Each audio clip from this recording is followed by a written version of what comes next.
Deus. A paz do Senhor, igreja, amém?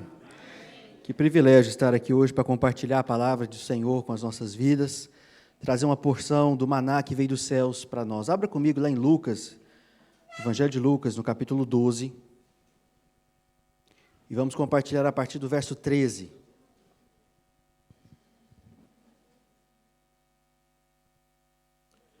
Teremos aqui alguns versículos de uma parábola que Jesus nos conta, uma história que o Senhor conta ao nosso coração.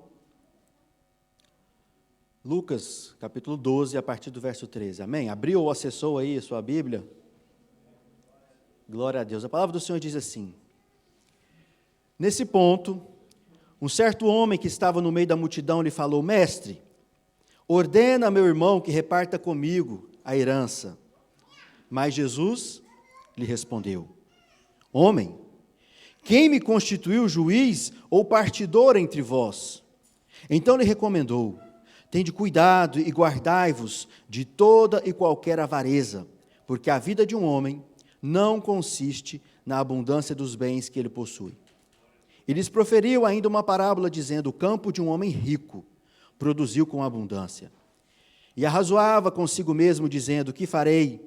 Pois não tenho onde recolher os meus frutos.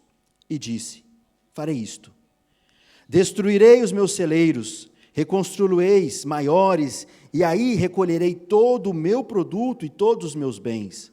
Então direi à minha alma: tens em depósito muitos bens para muitos anos, descansa, come, bebe e regala-te. Mas Deus lhe disse: Louco, esta noite te pedirão a tua alma, e o que tens preparado, para quem será? Assim é o que entesoura para si mesmo e não é rico para com Deus. Até aqui a palavra do Senhor, amém? Que o Espírito Santo de Deus fale ao nosso coração e nos instrua no caminho, na verdade, ó Pai, naquilo que o Senhor tem para nós nesta manhã, em nome de Cristo Jesus, amém. Às vezes eu me pergunto, Jesus, ele foi tão sucinto. Esta parábola aqui tem alguns versos, alguns versículos, e em um pequeno período de tempo ele consegue passar para nós e transmitir uma mensagem tão grande e tão forte ao nosso coração. E eu fico me perguntando por que de uma pregação de 1 hora, se eu poderia falar essa parábola aqui em 5 minutos. Por que então repetir muitas vezes o básico, mas a repetição do básico nos faz entender e aprender. A repetição do básico nos faz, trazer para dentro de nós esta palavra e fazê-la frutificar, fazê-la dar frutos, fruto de justiça, o fruto a qual Deus espera da nossa vida. Para contextualizar um pouco, Jesus está ali dando alguns aconselhamentos, falando a respeito de alguns temas muito pertinentes da vida humana. O capítulo 12 começa Jesus falando a respeito da tão famosa hipocrisia. Pessoas que aparentam o que não são de verdade.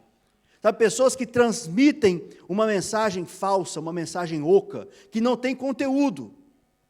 E Jesus, naquele discurso, logo depois que ele termina de falar a respeito da hipocrisia, chega para ele uma pessoa, chega para ele um homem, que sai do meio de uma multidão e pede para Jesus um pedido um tanto quanto ousado. Ele chega para Jesus e diz: Mestre, ordena, aqui no verso 13 diz: a meu irmão que reparta comigo a herança. É como se ele chegasse para Jesus e dissesse: olha, eu entendo que você é mestre, eu entendo que há uma autoridade sobre a sua vida, e agora eu gostaria muito que você mandasse o meu irmão, provavelmente era o irmão mais velho, que ficou com a herança toda para ele, para me dar uma parte, afinal de contas, eu também mereço. E Jesus olha para ele, e eu não sei qual foi o olhar, mas a resposta escrita de Jesus, a fala de Jesus é muito interessante. Jesus olha para ele e diz: Homem, quem me constituiu juiz, ou quem vai ser aquele que vai repartir essa herança? E aqui cabe uma interrogação, é como se Jesus dissesse para ele: olha, você vai me desculpar, mas esse problema é seu. Só tem 2 problemas, o meu e o seu, e esse é seu. Eu não tenho esse problema, ele não faz parte daquilo que Deus me enviou aqui. Os seus problemas já tem a justiça, vá para a justiça. Não estou dizendo que Jesus não se importa com os nossos problemas, mas ele está dizendo que ele não veio, Deus não enviou o Filho amado dele para nos dar riqueza. Deus enviou o Filho amado dele para nos dar salvação. Jesus não veio repartir bens, Jesus veio repartir salvação. Posso ouvir um amém? E Jesus não se incomodou em dizer essa verdade para aquele homem. Ele falou, mas agora eu vou ilustrar para você por que você veio até mim pedindo para que eu repartisse os bens. Por que você veio até mim pedindo para que eu contasse para você a respeito, então, como se eu fosse um juiz, como se eu fosse alguém que ia solucionar o seu problema financeiro. E Jesus começa contando uma história, dizendo, olha, tende cuidado, antes da história Jesus fala, tende cuidado e guardai-vos de toda e qualquer avareza, porque a vida de um homem não consiste na abundância dos bens que ele possui. É como se Jesus dissesse assim, olha, cuidado, preste atenção. Quando a gente diz cuidado, é porque há um perigo. A menos que você seja uma mãe, um pai extremamente zeloso, que fala para o filho assim, cuidado na hora de respirar, porque é uns pais que é mais ou menos assim, né? Que, cuidado com o passo, mas tem alguma coisa? Não, mas normalmente a lógica se diz, que a gente diz cuidado para alguém quando há um perigo. Preste atenção quando há algo que pode nos tirar a atenção. Vocês estão comigo? Está vendo? Tem algo que pode tirar a atenção de vocês, por isso que eu pergunto a vocês, preste atenção, estão comigo? Então Jesus disse para eles, olha, preste atenção, tenham cuidado, porque a avareza, tenha cuidado, porque a cobiça pode fazer vocês se perderem. E a vida de um homem não consiste na abundância de bens.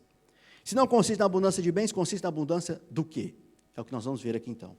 Jesus então lhes profere uma palavra dizendo, o campo de um homem rico produziu com abundância. E arrazoava consigo mesmo, dizendo, que farei, pois não tenho onde recolher os meus frutos, e disse, farei isto, destruirei meus celeiros, e reconstruireis maiores, e recolherei todo o meu produto, e todos os meus bens. Queridos, qual que é a definição de cobiça? Alguém sabe? Cobiça, ou a avareza, ela tem uma definição um tanto quanto prática. É a sede de sempre querer ter mais. Cobiçar, ser avarento é isso, é querer mais, mais e ainda mais. E quanto mais tem, mais quer. E alguns sinais de que uma pessoa está vivendo na avareza, está vivendo na cobiça, é se ela nunca está satisfeita com o que tem. Vocês já viram isso? É viver o momento presente desejando algo que ainda não possui. Por exemplo, é estar na sua casa e desejar ter uma casa maior. É estar no seu carro e querer ter um carro ainda melhor, ainda maior. É desejar ter um salário cada vez maior, comidas cada vez melhores, relacionamentos, sabe? E aí por aí vai. A pessoa pode ter cobiça, pode ter avareza de tudo. Principalmente de riquezas. Mas atenção, porque a avareza e a cobiça na nossa vida é como a gente esperar que num dia de sede, num dia de calor, alguém nos apresente um copo de água salgada e a gente bebe. O que você vai dizer logo em seguida?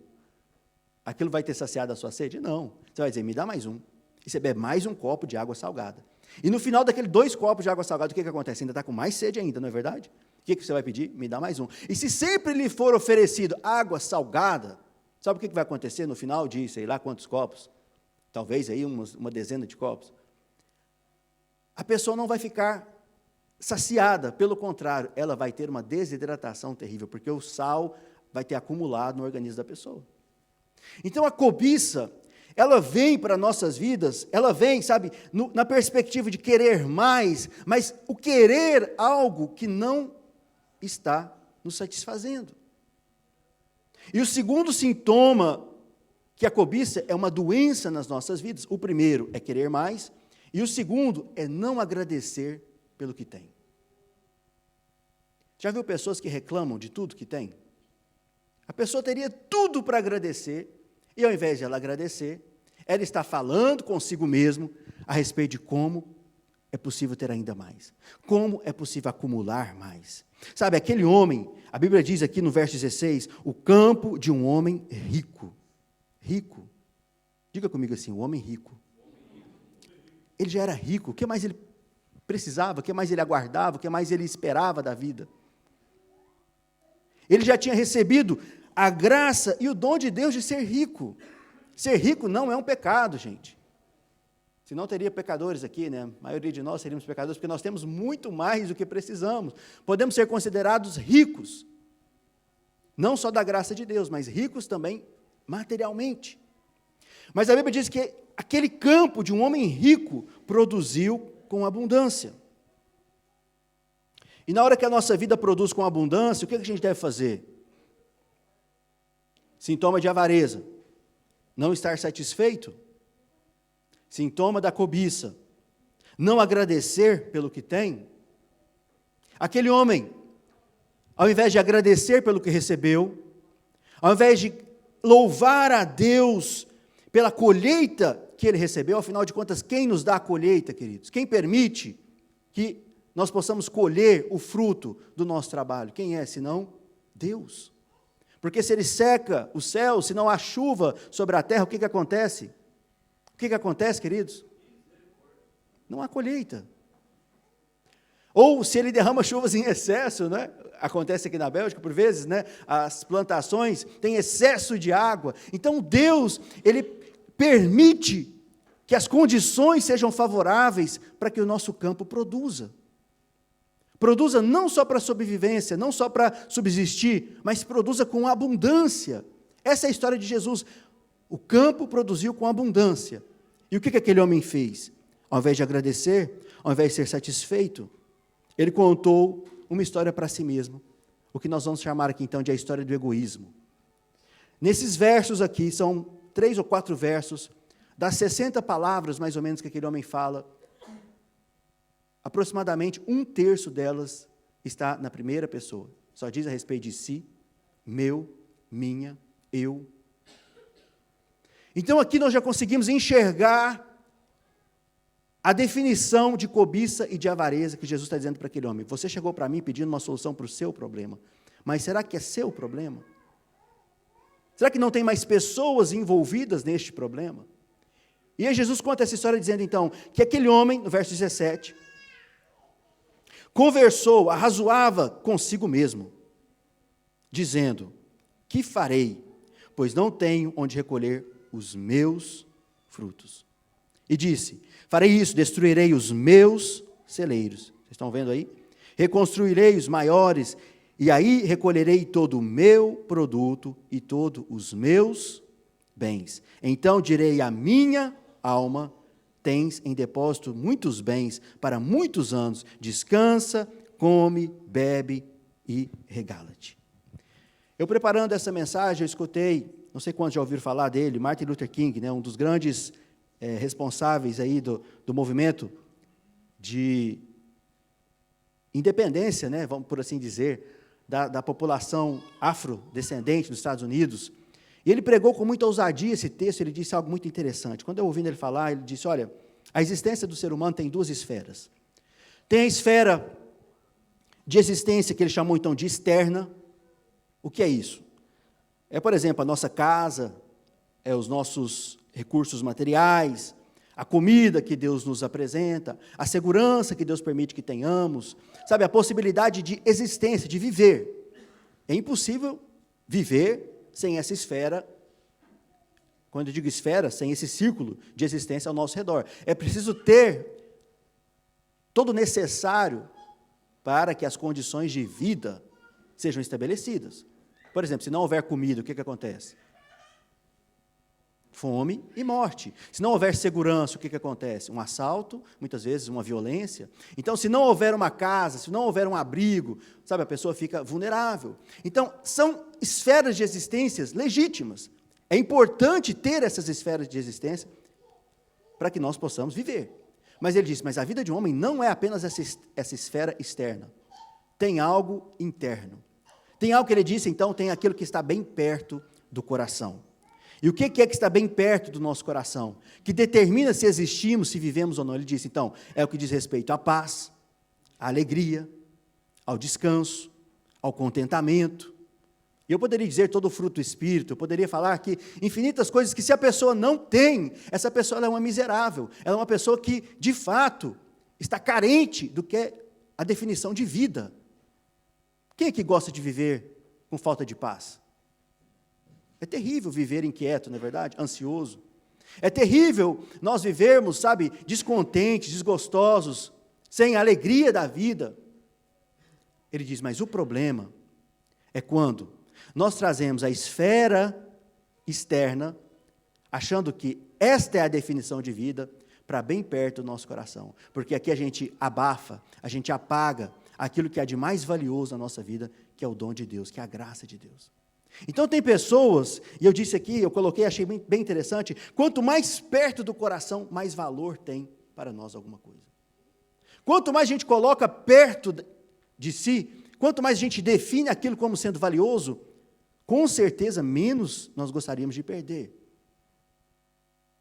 E a gente traz para perto de si. O grande problema deste homem foi trazer para perto de si o egoísmo de achar que a vida que Deus estava concedendo a ele, o privilégio que Deus estava concedendo a ele, de produzir com abundância, sabe, de produzir com excelência, aquilo definiria o coração dele, porque ele disse, ele trouxe para bem perto de si, ele disse, o que eu vou fazer desse excedente? O que eu vou fazer com essa produção que Deus permitiu?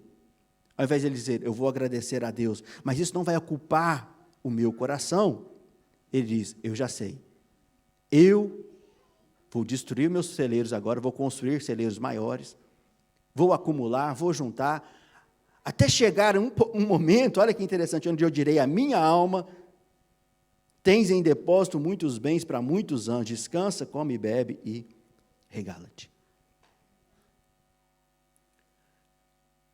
Aqui entra então o que nós chamamos de cristianismo, nós somos uma comunidade, comunhão, é viver algo juntos. Isso eu posso dizer com toda certeza, a minha esfera de existência encosta na sua esfera de existência. Aquilo que Deus permite que eu possua, no evangelho e no cristianismo, e na família, sabe, na comunidade, não é algo que eu posso dizer que seja definitivamente, exclusivamente meu e nem minha. É algo que Deus permite para a minha sobrevivência, mas é algo que também Deus permite para que nós possamos sobreviver. E é por isso que eu já preguei aqui, quando eu preguei Eclesiastes, eu falei, gente, melhor do que ter uma casa com piscina, é ter um amigo que tem uma casa com piscina. Porque você vai para lá só para usufruir da piscina. Você não precisa limpar aquela piscina, você não precisa cuidar daquilo. Mas você chega no dia do churrasco e fala, é hoje, oh, glória a Deus. Sabe, então, não é porque eu não tenho essa esfera, não é porque Deus não permitiu que essa esfera alcançasse a minha vida, que eu vou me sentir infeliz, porque perto de mim está a alegria, perto de mim está a paz, perto de mim está o contentamento. Posso ter muito e posso ter pouco, mas estou feliz com aquilo que Deus permitiu que eu tenha. Sabe, essa é a frase que eu gostaria que todos memorizasse e guardasse no coração. Essa é uma frase que me define, privilégios especiais, responsabilidades especiais. Sabe, Deus derramou sobre este homem rico um privilégio de ter uma colheita em abundância. Será que ele não teria então a responsabilidade de estender essa esfera de existência a outros? Será que ele precisava mesmo trazer para si aquilo, para dizer, agora eu vou poder comer, beber e regalar-me? Será que com o que ele tinha já não seria suficiente? A Bíblia diz que ele era rico, que ele já podia ser definido como alguém que comia, bebia e se alegrava.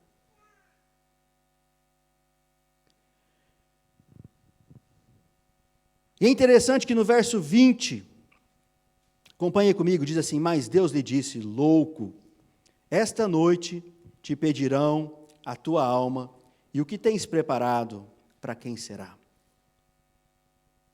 O que tens preparado, para quem será? Se você não estivesse aqui, quem estaria usando o que você está preparando? Com certeza alguém vai continuar usando. Sabe por quê, gente? Eu vou dizer para você, e me desculpe se eu vou te como é que eu posso decepcionar, mas nós não somos eternos. Nós temos a eternidade de Deus no nosso coração, mas esse corpo um dia volta para a terra, diz a sabedoria da Bíblia. O pó volta ao pó, Como disse Jó, nu saí do ventre da minha mãe e nu eu voltarei para lá, ou seja, nu a nossa existência. A gente não traz nada nessa vida. E aquele homem então foi chamado por Deus, versículo 20, mas Deus disse, louco, esta noite pedirão a tua alma, e o que tens preparado, para quem será? Essa é a história do rico, do homem que Deus chamou de louco, sabe, de insensato, porque ele acreditou que era capaz de controlar um mundo incontrolável. Vou repetir. Ele acreditou que seria capaz de controlar um mundo que é incontrolável. Tem coisas na nossa vida que não se pode controlar. Por exemplo, o dinheiro não nos livra da morte. O dinheiro não nos livra.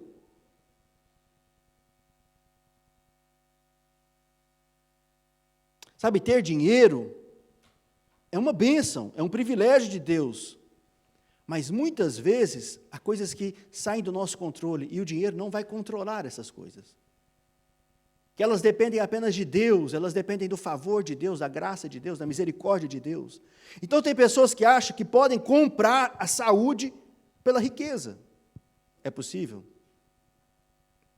Pode até tentar pagar melhores academias, sabe? Pagar melhores seguros de saúde, sabe? Ter acesso ao melhor medicamento, mas chega uma hora que nem todo o dinheiro do mundo pode comprar, por exemplo, a nossa saúde e a nossa paz.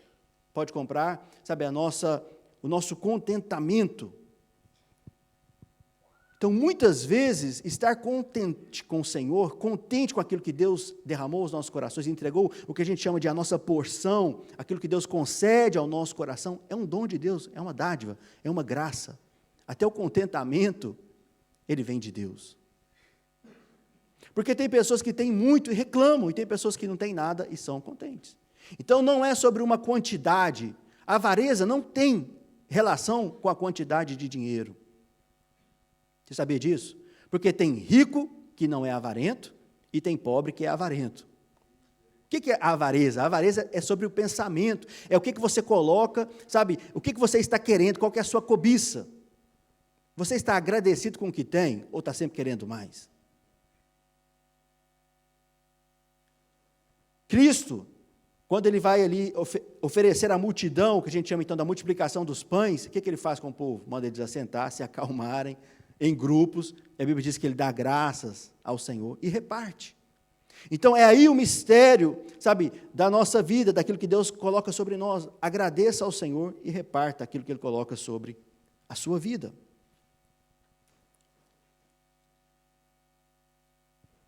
Porque por vezes, ter muito dinheiro pode fazer mal à vida, você sabia disso? Eu não estou falando aqui que ter muito dinheiro sempre faz mal. Eu estou dizendo que ter muito dinheiro pode ser que faça mal.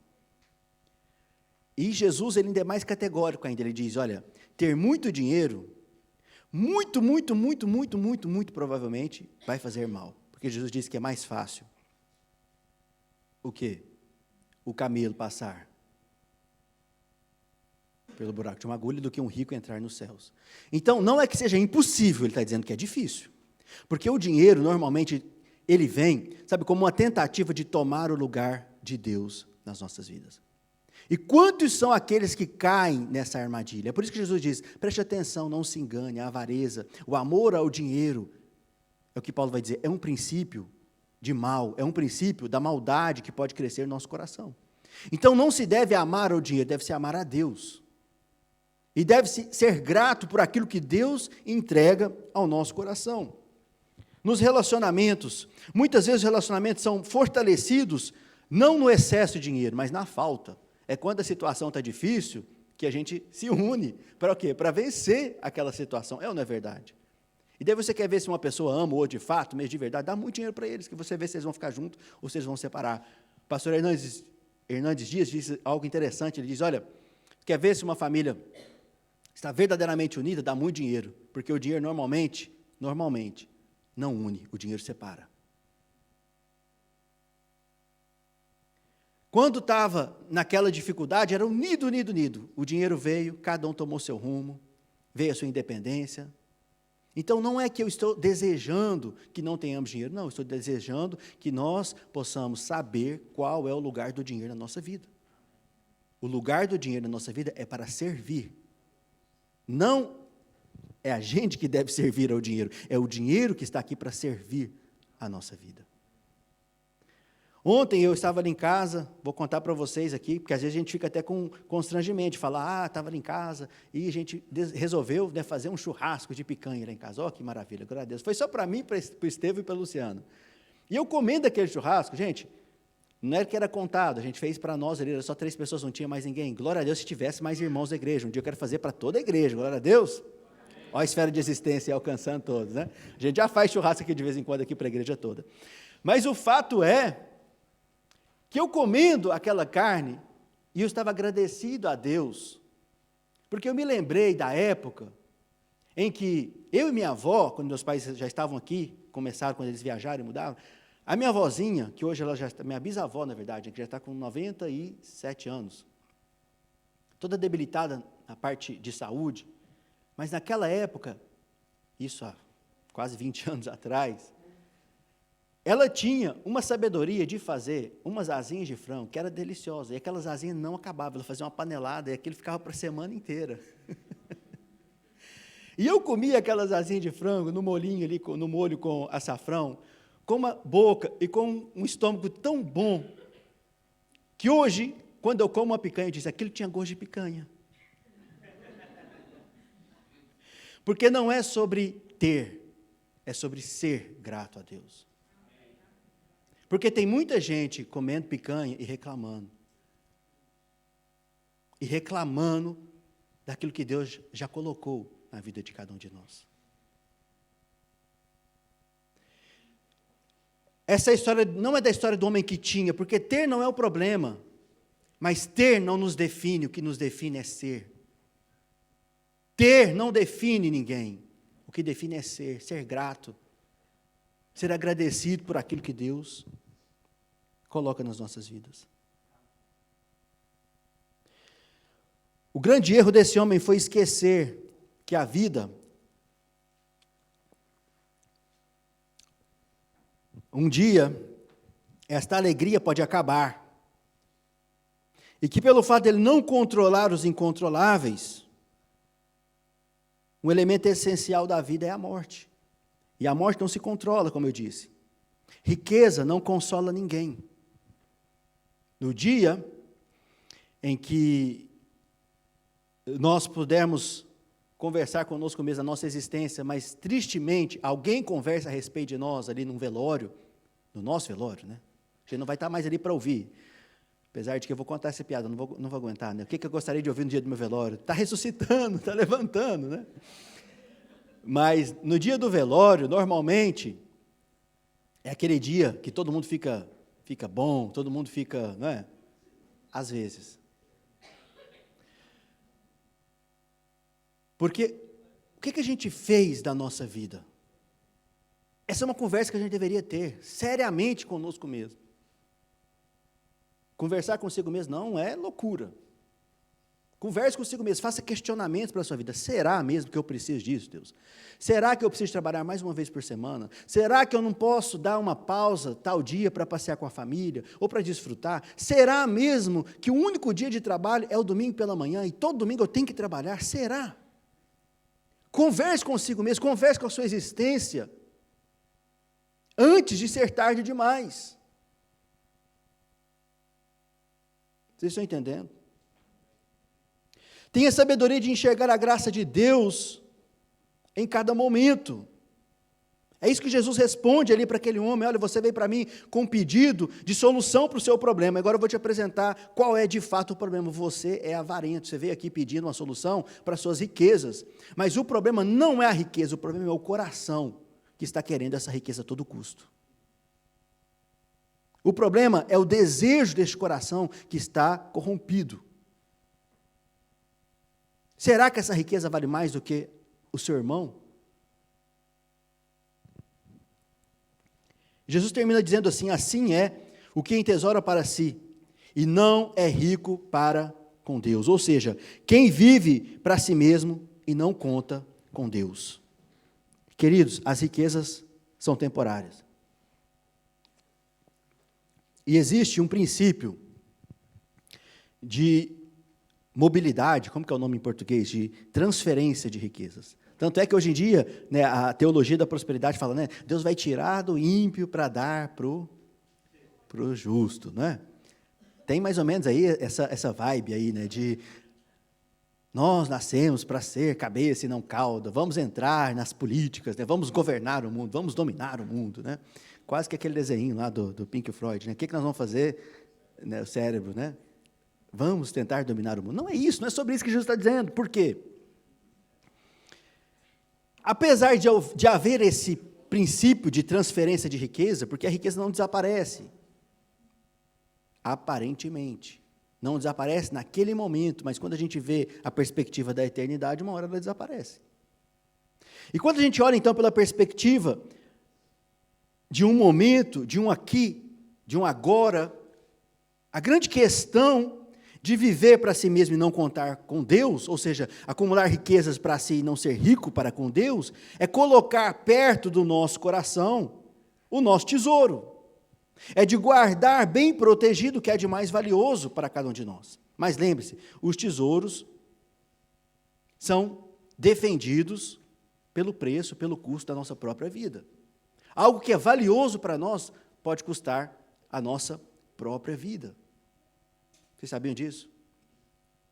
Por isso que a gente vê essas histórias esses filmes, essas histórias lindas, né, emocionantes, de alguém que é capaz de doar a própria vida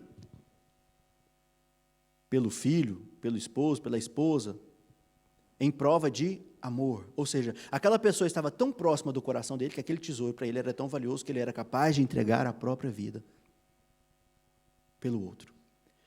Mas o grande problema é quando nós somos capazes de entregar a nossa própria vida, não pelo propósito de Deus para nós, mas pelo propósito do dinheiro, pelo propósito da cobiça, pelo propósito, sabe, de querer ter mais.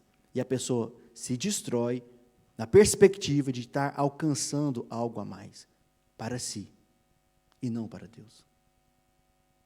Será mesmo que Deus precisa que a gente deposite riqueza em Deus? Deus precisa da nossa riqueza, querido? É quase que uma piada, só pode ser uma piada. Como assim, Deus, ser rico para com Deus? Como que nós podemos ser ricos para com Deus? A Bíblia diz que o que há de mais valioso, Deus já nos entregou. O que é? O que é? A salvação e o seu Filho amado Jesus Cristo. Então, quando nós somos ricos para com Deus, é porque nós aceitamos, sabe, nós concordamos que este tesouro, a salvação de Deus no nosso coração, a graça de Deus que é derramada em nós, não custa a nossa própria vida, porque Jesus já pagou com a sua própria vida. Então, o fato de Deus trazer para o nosso coração a realidade daquilo que Ele tem, sabe, para que nós possamos usufruir daquilo que Ele tem, para que nós possamos viver no que a gente chama de o reino de Deus, a vontade de Deus, a soberania de Deus para a nossa vida, é em dizer, o que eu vou trazer para perto do meu coração, aquilo que eu vou depositar, a minha confiança, aquilo que eu vou depositar, a minha esperança, não vai ser nas riquezas, não vai ser na glória deste mundo, mas vai ser na glória do Deus eterno. Vai ser na força que Deus concede ao meu coração. E eu posso te dizer que nessa riqueza, ela nunca passará. Porque a palavra de Deus diz que ela é eterna.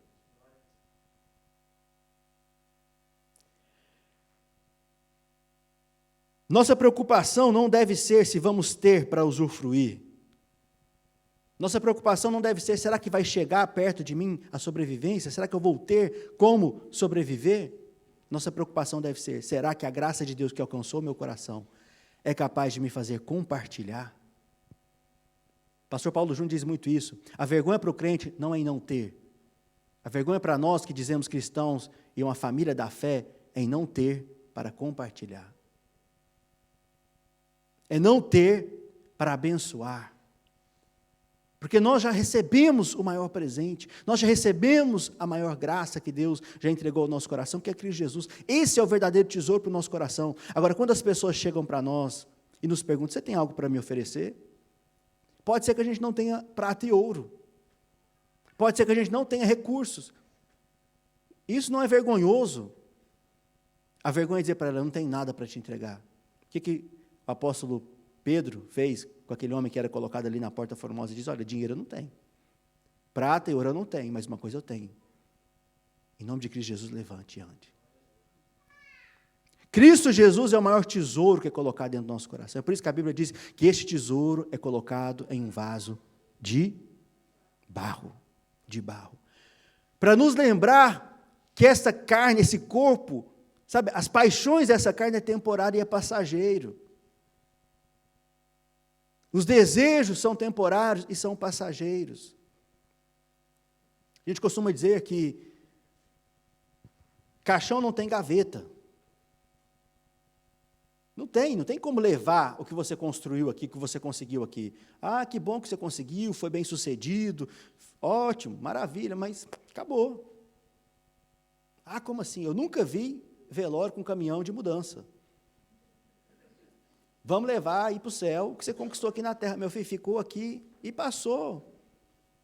Se você conseguiu colocar juiz na cabeça dos seus filhos, talvez eles vão ser, bons administradores, vão fazer frutificar. Mas se você for uma pessoa ausente, uma pessoa que não colocou princípios e valores no coração deles, o que eles vão fazer? Vão torrar tudo. A cada suor seu, que você juntou um centavinho a mais, cada dia que você deixou de dormir para ir trabalhar, para acumular, para juntar, foi uma maravilha, você juntou muito bem, glória a Deus, todo mundo está te dando aí um certificado de excelência. Ficou. E como foi gasto?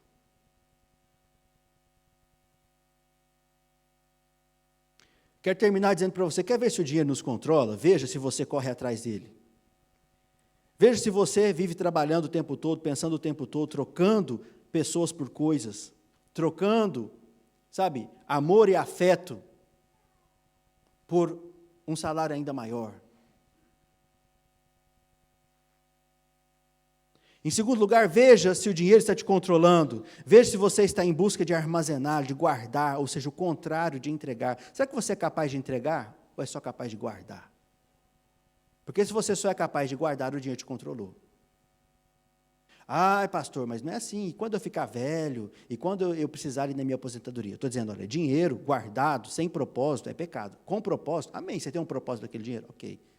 Mas é um dinheiro, uma lógica, é uma quantidade lógica, ou uma quantidade que ultrapassa a economia celestial, né? Porque se até para o Filho de Deus, para Cristo, não foi preciso muito, e Deus o sustentou, será que vocês não valem mais que passarinhos? É isso que Jesus disse para eles. Se Deus sustenta os pássaros do campo, será que vocês não valem mais que um passarinho? Olha para o seu irmão do lado, diga para ele, será que você vale mais que um passarinho? Você vai dizer, não, pastor, mas é porque o dinheiro que eu faço é para mostrar para as pessoas que eu consegui na vida, que eu consegui, que eu fiz, ou seja, para a glória. Para muitas vezes, e me desculpe a sinceridade, para se amostrar, como diz aí o ditado, né?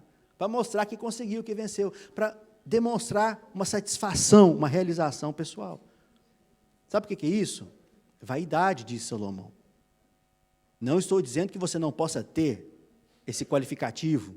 Eu estou dizendo que se você fez tudo isso para essa finalidade, foi pecado. E Jesus nos chama de loucos.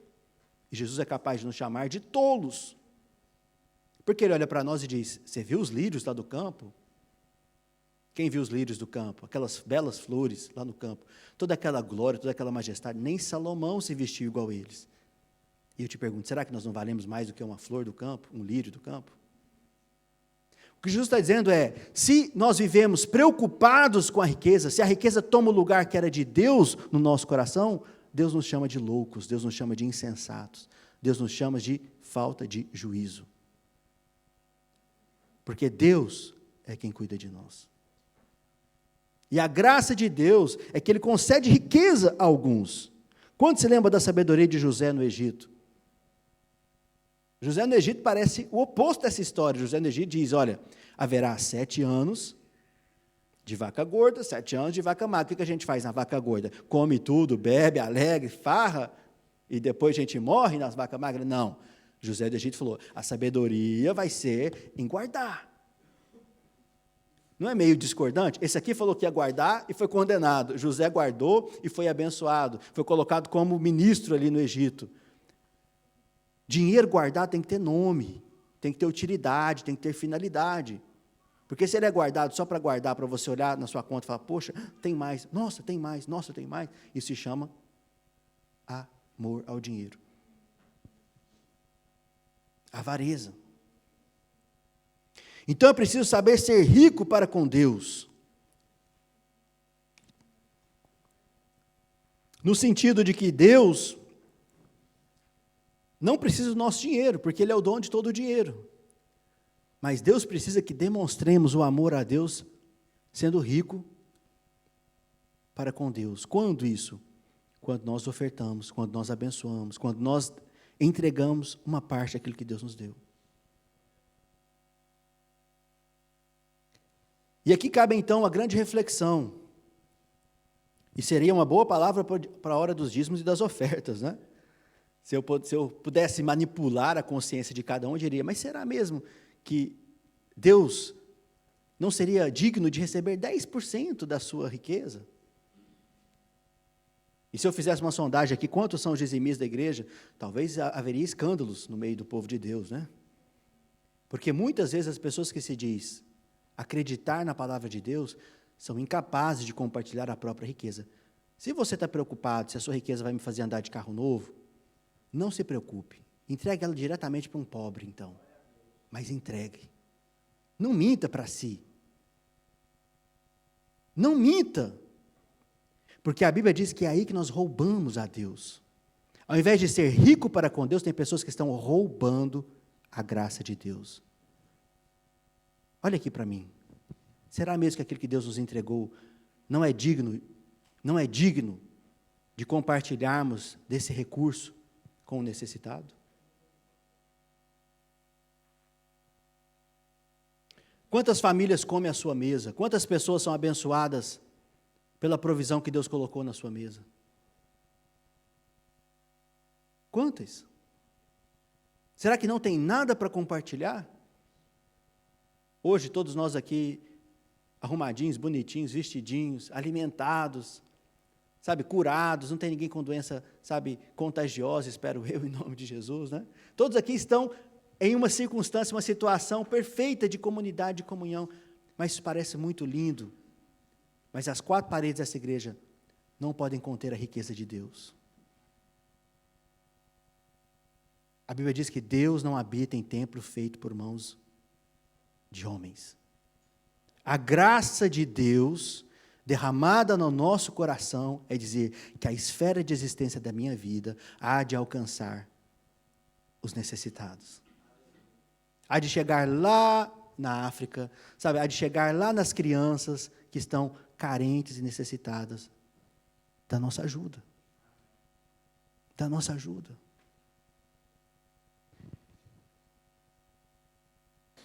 E a minha pergunta continua sendo, será que estamos sendo ricos para com Deus ou ricos para conosco? Ricos para o nosso próprio coração? O verdadeiro tesouro é a presença de Cristo em nosso coração e somos então capazes de entregar, não 10%, mas 100%. 100% daquilo que Deus colocou no nosso coração para existir, para viver, não é por nós, é pela graça de Deus. Porque se Deus quiser, talvez amanhã, ou talvez agora mesmo, eu não continue falando, eu não continue me movimentando, eu não me levante mais.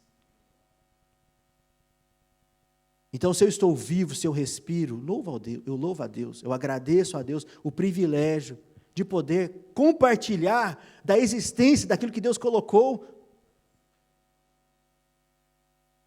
O que a gente chama então da minha porção, da parte que me cabe nessa terra, e de confiar na provisão de Deus como sendo o provedor, e não de confiar na provisão como sendo a solução.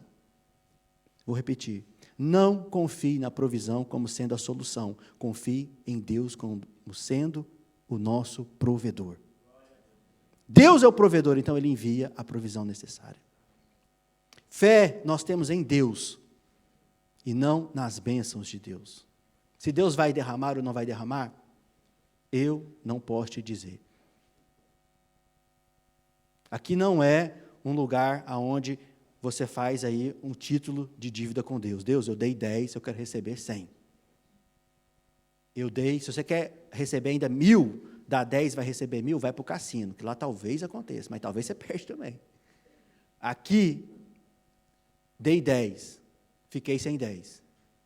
Mas Deus é quem multiplicou a graça e a sabedoria dele na minha vida. Porque se eu dei, não é porque eu dei, é porque eu já recebi. O nosso entendimento é, eu não dou para receber, é porque eu recebi que eu dou. Vocês estão entendendo? Eu quero terminar então com uma ilustração.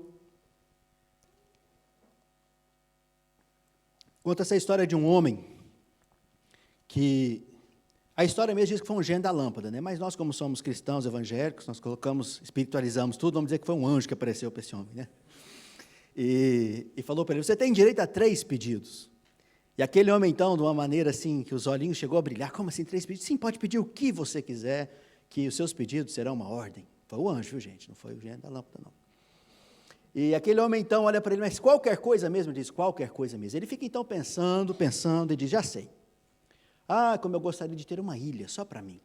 É qualquer coisa, gente, você pode imaginar o que você quiser. Quero ter uma ilha muito grande, sabe, muito cheia de recursos naturais, sabe, cheia de riquezas, sabe, e nessa ilha eu quero ter um castelo, o segundo pedido, eu quero um castelo muito bonito, um castelo todo mobiliado, sabe, com os móveis mais bonitos que se possa imaginar, toda a riqueza possível que possa haver, aquele tem que ser no meu castelo. Ah, você tem direito a mais um pedido. Ele pensou, já sei, quero também ter... Já que eu vou ter essa ilha, esse castelo, eu quero ser eterno, quero viver para sempre. Pensa, eu viver ali no meu castelo para sempre, eternamente. Ele falou, tudo bem, então, os seus pedidos são uma ordem. Então, aquele homem se depara em uma ilha, em um castelo, cheio de riquezas, cheio, sabe, de conforto, e vivendo eternamente. Mas quando ele olha para o lado, ele esqueceu de pedir companhias. E viver eternamente em solidão, ainda que seja na maior das riquezas, eu não gostaria. Muitas vezes essa é a nossa história, de trocar as pessoas pelas coisas. De trocar os relacionamentos por umas finanças melhores, sabe, por trabalhos mais bem remunerados. Enquanto Deus está dizendo para mim e para você, olha, não é meu, não sou eu, é nós. Será mesmo que aquele homem construiria celeiros maiores sozinho? Será que aquele homem colheu a sua colheita sozinho? Será que ele armazenou sozinho? Será que ele era capaz mesmo de destruir os celeiros sozinho? O que vocês acham? O grande drama e a grande tristeza da vida é em pensar que nós podemos viver sozinhos. Nós não somos ilhas. Nós somos, como diria aí, um continente. Há muita gente ao nosso redor e há muitas pessoas que dependem, sim, daquilo que Deus colocou na nossa vida como sendo provisão. Deus te capacitou para compartilhar o pão que Ele te entregou. É sobre isso que nós vamos fazer agora, esse momento, esse memorial. Nós vamos passar então para a ceia. Na ceia que nós fazemos menção de Cristo, nós lembramos o sacrifício de Cristo, nós lembramos que Deus compartilhou a existência dele conosco, ele se entregou. Isso é o partir do pão. É em um momento onde eu viveria para mim mesmo. É muito bom viver preocupado com seus próprios problemas, com suas próprias existências. Mas será que eu não posso ajudar alguém? Será que eu não posso compartilhar com alguém a existência também? É isso, compartilhar o pão, partilhar aquilo que Deus colocou na nossa vida enquanto palavra de Deus, enquanto fé, enquanto visão espiritual daquilo que Deus tem para nós. E em segundo lugar, quando nós tomamos o cálice, a Bíblia diz que é o cálice da nova aliança, é onde Deus estabelece uma aliança com o seu povo, dizendo, olha, a partir de agora é um novo começo, não haverá anjo de morte, não haverá destruição sobre a sua vida, porque ainda que os nossos olhos se fechem, é por um pequeno período, porque há uma eternidade diante de Deus. Posso ouvir um amém? Então, quando nós tomarmos este cálice, que possamos lembrar da aliança que Deus fez com a nossa vida. E quando nós compartilharmos este pão, que nós possamos lembrar que este é o corpo de Cristo que foi partido por nós. Que nós possamos fazer isso em memória de Cristo. Em nome de Cristo Jesus. Amém?